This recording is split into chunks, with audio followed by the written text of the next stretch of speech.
Excusami, chatoberitos. Sim, chatice, é sério. Eu preciso gravar, bicho. Ai, cara! Hoje eu tô muito contente, cara. Tô muito contente de verdade. Porque hoje pra mim representa a vitória de uma batalha que durou anos na minha vida. E eu quero deixar registrado aqui hoje que finalmente, depois de muita insistência e desgaste psicológico e de investimento de tempo também, pra ficar indo em consulta e marcando e tudo mais, e fazendo exame, finalmente eu consegui a guia de encaminhamento pros exames pré-operatórios pra tirar as amígdalas, cara.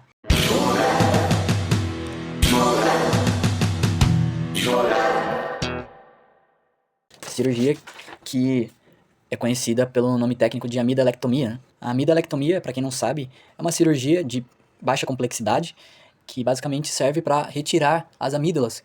Essas amígdalas, que também podem ser chamadas de tonsilas palatinas, elas ficam localizadas aqui nessa região posterior aqui da cavidade oral, que seria o comecinho da nossa faringe. E elas são preenchidas por tecidos linfáticos, e é por isso que elas fazem parte do sistema linfático também, fazendo assim com que elas sejam uma proteção primária do nosso corpo contra agentes potencialmente patógenos, justamente pela localização delas entre o nosso sistema respiratório e o nosso sistema digestório. Então qualquer micro-organismo que a gente inspira pelo nariz ou aspira pela boca, naturalmente acaba passando por elas, seja no caminho do ar até o pulmão, ou no caminho que a comida faz até o estômago, na segunda parte do processo de deglutição. E aí como é que funciona isso? Se o tecido sensível linfático das amígdalas identificam que tem algum agente patogênico ali que já entrou em contato com o interior do nosso corpo, elas começam a produzir anticorpos para combater esses invasores e aí começa um processo infeccioso. Mas então, se elas são tão úteis assim para o nosso sistema imunológico e de defesa, por que alguém iria querer tirar, né? Basicamente tem três grandes problemas, três condições aí que favorecem a retirada das amígdalas por vias cirúrgicas. O primeiro caso, e talvez o mais comum, que é onde eu me encaixo, que é justamente por causa das infecções. Quando as amígdalas inflamam nesse processo natural que eu acabei de explicar, se chama amidalite. E essa amidalite infecciosa ela pode tanto ser causada por vírus como por bactérias. Todo mundo, uns mais, outros menos, em algum momento da vida tem amidalite. Só que o problema é quando ela se repete demais, entendeu? O segundo motivo para retirada pode ser pelo tamanho das amígdalas também. Como em qualquer parte do nosso corpo, como em qualquer outro órgão, as amígdalas têm tamanhos diferentes em cada pessoa. Então tem gente que tem a amígdala bem pequenininha e fechadinha, tem gente que já tem a amígdala de um tamanho médio, pode ser com as criptas, que são os buraquinhos que tem dentro delas, mais fechadinhos ou mais abertos, e tem gente que tem as amígdalas gigantes. Mas isso não passa despercebido, porque dá sintomas. Essas amígdalas muito grandes geram um extremo desconforto para respirar e para dormir. A pessoa pode ter até a apneia do sono, que é quando as amígdalas são tão grandes que na hora que a pessoa faz essa inclinação para dormir, ela não consegue respirar direito. E tem momentos que ela literalmente para de respirar por causa das amígdalas, que não deixa o ar passar direito. E a pessoa pode até acabar morrendo sufocada nesse processo. Então, como saber? Se você tem dificuldade para respirar e principalmente já sentiu essa apneia do sono que eu acabei de citar, tem um exame que você pode fazer que se chama nasofibrolaringoscopia, que eu fiz inclusive pra ver o tamanho das minhas amígdalas. Eu não me enquadro no tamanho de amígdala muito grande, né? Minhas amígdalas são de tamanho grau 2, que seria o tamanho médio. Acho que pra ser encaminhado pra cirurgia precisa ser pelo menos grau 3. Nesse exame, o otorrinolaringologista ele basicamente introduz no seu nariz um instrumento bem fininho que tem uma câmera que possibilita ver toda essa parte interna aqui, da orofaringe e nasofaringe. Esse aparelhinho se chama nasofibroscópio. Já é o suficiente para diagnosticar essa condição. E a terceira e última condição, que é a mais grave de todas, que seria passível de remoção das amígdalas através da cirurgia, que é o câncer nas amígdalas, né? É uma condição extremamente rara, mas pode ocorrer também. E basicamente os sintomas do câncer nas amígdalas, ou também chamado de câncer de orofaringe, são sintomas bem parecidos com o da amidalite comum, só que são mais intensos, que incluem a dor de garganta persistente, a dificuldade para engolir, até dor de ouvido, rouquidão, mau hálito persistente, que não melhora nem com a higiene bucal, e também outros dois sinais, que são os que mais se diferenciam, que é a perda de peso inexplicada, que não tem um motivo aparente, e nódulos ou inchaços aqui que se formam ao redor do pescoço devido à presença do tumor na região. No meu caso de amigdalite, era aqueles sintomas chatos de inflamação mesmo, só que várias vezes repetidas ao longo do ano. Sensação de corpo estranho na garganta como se estivesse engasgado, dor que varia de leve a extremamente forte, tosse, pigarro e em alguns casos mais severos até febre. E para piorar a situação, a minha amigdalite ainda por cima é caseosa, que basicamente é matéria orgânica em decomposição, que vai se calcificando nos buraquinhos das criptas aqui amidalianas, que é uma merda de limpar isso, eu já explico esse detalhe. E por exemplo, quando tem presença de bactérias anaeróbias nessa região, elas entram em contato com esse material orgânico calcificado e basicamente fazem ali uma colônia, se alimentam daquilo. E nesse processo natural, elas infelizmente produzem substâncias sulfurosas que contêm enxofre, o que muitas vezes justifica um mau cheiro terrível. Só que é a lei de Murphy, meu irmão, nada é tão ruim que não possa piorar. Você até consegue ver as suas amígdalas, dependendo do tamanho delas e do quão retraídas elas são, se você abrir o bocão, abre o bocão e faz aquele generoso, né? Só que não é o suficiente, você tem que ter luz. Ainda não é o suficiente, porque o caminho das minhas criptas amigdalianas é, tipo assim, Maze Runner, tá ligado? É um labirinto totalmente amórfico, entende? Não tem um padrão explícito das craterinhas onde eu deveria limpar, entendeu? Foi mais recentemente que eu consegui, talvez uns 3 a 6 meses atrás, que eu consegui descobrir uma forma, meio que uma gambiarra, pra começar a limpar de uma forma mais profunda as minhas amígdalas. Especialmente a amígdala esquerda, porque a amígdala direita eu não consigo aplicar essa mesma tática. Porque como eu falei, não é um padrão perfeito de anatômico, entendeu? Então, pra limpar, o que eu faço? Eu vou lá no banheiro, coloco um espelho assim, apoiado em cima do lavatório, pego a lanterna do celular e coloco assim em cima do espelho, de uma forma que eu consiga enxergar, dentro da minha de uma forma que eu consiga enxergar dentro da minha boca se eu abrir. Aí eu vou lá com um palitinho e começo a futucar. Não repita isso em casa. Porque nesse processo eu já machuquei as minhas amígdalas, cara, incontáveis vezes.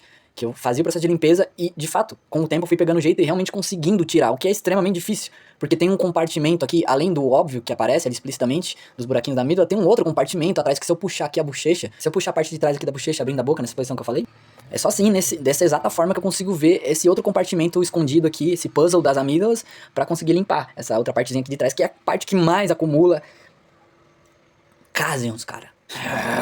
Que ódio que dá. Cara, a natureza às vezes faz umas coisas assim, você fica, porra, não tinha um jeito mais fácil, não tinha um jeito menos sofrido de ser. Isso serve, por exemplo, também pro assunto de parto dos mamíferos. Porra, natureza, qual é? Mas enfim, pausa pra beber água, bebam água. Mas as coisas não deveriam ser assim, né? Eu só recorri a esse método de limpar as amígdalas com palito de dente, justamente porque minhas tentativas de convencer os otorrinos cirurgiões de que eu realmente me enquadrava, e me enquadro ainda, mas não por muito mais tempo, num desses grupos que realmente precisa passar por o processo da amidalectomia, cara, foram anos e anos da minha vida adulta tentando correr atrás disso.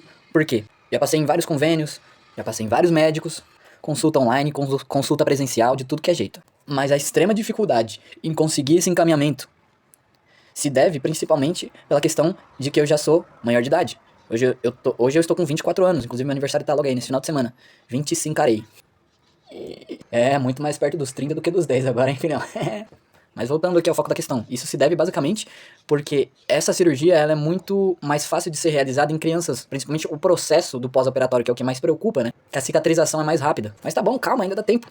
Não é como se eu fosse um idoso de 94 anos, diabético, entendeu?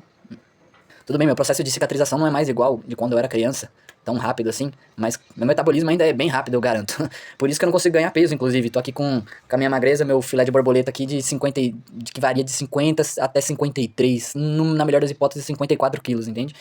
E o pior é que no meio dessas tentativas, faz mais ou menos uns 2 anos que eu tinha já conseguido um encaminhamento cirúrgico, mas foi numa consulta online de um convênio que eu não uso mais.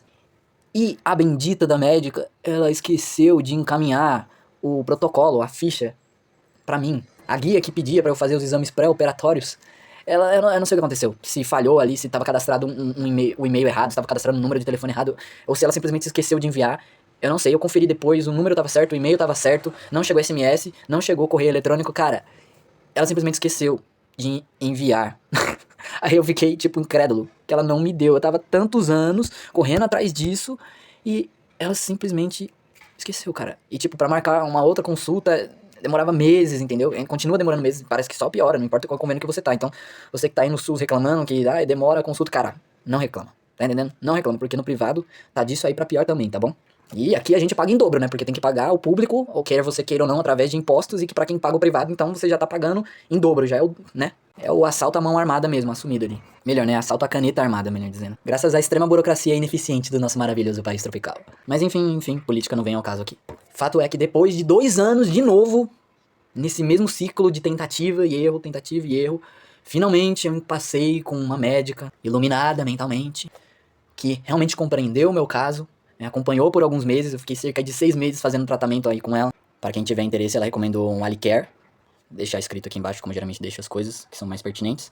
Que é um antisséptico bucal mais mais chiquezinho, assim, ele é importado, ele é um pouco mais caro do que o normal, né, que a gente paga na farmácia ou em perfumarias, mas ele promete uma proteção diferenciada aí com relação aos agentes patógenos orais. E também estava usando o Broncovaxon, que de uma certa forma ele aumenta a imunidade e previne processos infecciosos tanto do pulmão, da garganta e dos seios da face também. Mesmo assim, meu caso é crônico, melhorou um pouco no começo com o tratamento, mas persiste, entende?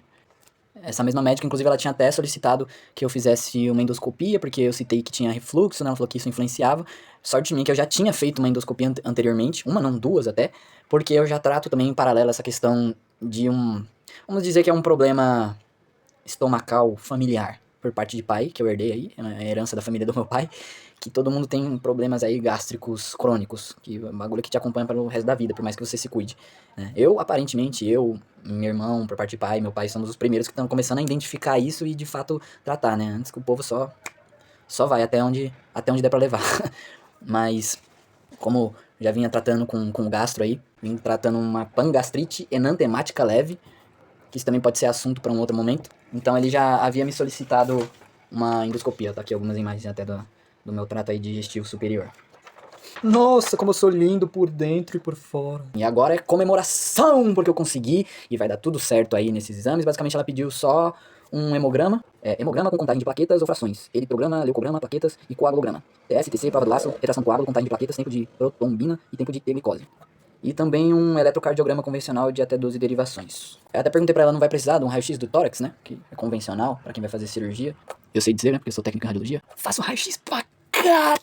Naquela UPA do Hermelino Matarazzo. Ela falou que não ia precisar porque eu não tinha nenhum daquelas ites respiratórias, sabe? Bronquite, rinite, sei lá, mais essas ites aí da vida. Modric. Brincaram até na última Copa que era os sobrenomes dos caras da seleção croata, né? Peguei o meu, Luka Modric, Ivan Perisic, quem mais que tem? Dominik Livakovic, Mateo Kovacic. Puta, mano, os caras realmente não se ajudam. O pior que vai fazer o quê também? Não é nem primeiro nome, né? Que dá pra escolher, é sobrenome, é de família, herdou, já era. Nasceu ali, você vai ser um Witcher. É isso, basicamente. Eu falei, da última vez que eu ainda tinha passado com ela, que não deu certo pra ela me encaminhar ainda, ela falou, vamos deixar em stand-by aí essa cirurgia, vamos fazer um tratamento primeiro e tal. Eu falei, cara, pra minha esposa em off, eu falei, eu tô obstinado a isso, tem que ser assim, vai ser isso. Se não for com ela, vai ser com outro médico, mas vai dar certo. Porque tem que ser. Isso sempre me incomodou, desde que eu tomei percepção de que eu tinha isso, eu sempre fiquei muito instigado a procurar um tratamento, procurar uma cura.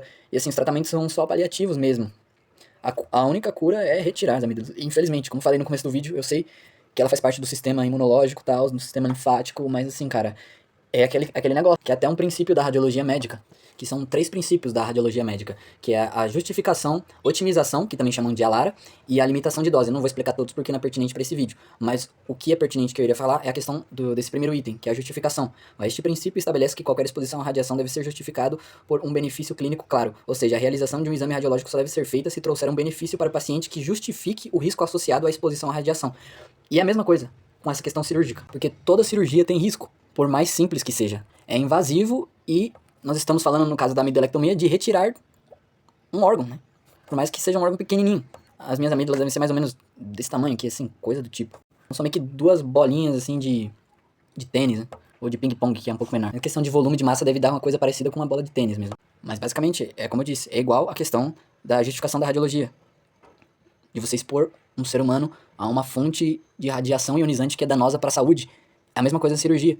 Por que você vai abrir uma pessoa e tirar uma coisa ali de dentro dela se o risco de fazê-lo não supera o benefício dessa realização, entende? Então, pra mim, o benefício de me expor a essa cirurgia supera o pequeno risco que ela representa. E eu sei que mais do que a cirurgia, o pós-operatório, pelo que eu já pesquisei, pelo que eu já ouvi falar, é a parte mais complicada, mais chatinha, mas também, assim, nada que 2 semaninhas ali de repouso no máximo já te deixe praticamente 0 bala de novo, entende? Bom, pra finalizar esse vídeo, que já ficou grande, muito maior do que eu esperava que ficasse, acabo me empolgando, mas fica aí o registro, fica aí as informações, espero que seja útil pra alguém, se você não conhecia essas informações que eu trouxe, ou se você passa por isso também, eu tenho certeza que você vai se identificar em alguma medida, e é um processo, né, ainda não marquei a cirurgia, né, tem que passar por toda essa questão de marcar os exames pré-operatórios, realizar os exames, depois marcar retorno com a médica pra mostrar o resultado dos exames com ela, e daí sim poder de fato marcar a cirurgia. Então é um negócio que ainda vai durar provavelmente uns meses, eu acho que chutando baixo, acho que vai demorar uns 6 meses ainda, até porque tem a fila da espera da cirurgia também, que honestamente não faço ideia de quanto tempo eu vou ter que esperar pelo convênio. Tá? Mas em paralelo a isso, eu vou mandando notícias por aqui, também vou atualizando. Quando chegar a hora da cirurgia, depois eu conto pra vocês como é que foi. Assim espero. Assim esperamos. Então é isso. Se cuidem daí, que eu me cuido daqui. Namastê, motherfucker.